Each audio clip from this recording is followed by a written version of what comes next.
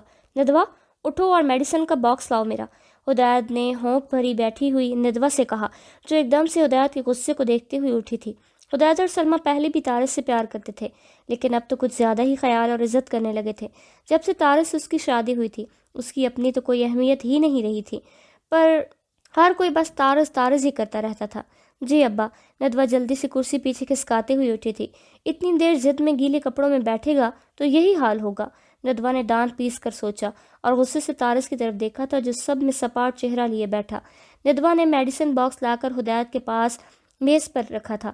ہدایت نے چٹکی سی نگاہ ندوہ پر ڈالی جو یونیورسٹی کے لیے تیار تھی۔ اور تم کہاں جا رہی ہو؟ چھٹی کرو، ہدایت نے ماتھے پر بل ڈال کر حکم دینے کے انداز میں ندوہ کو کہا۔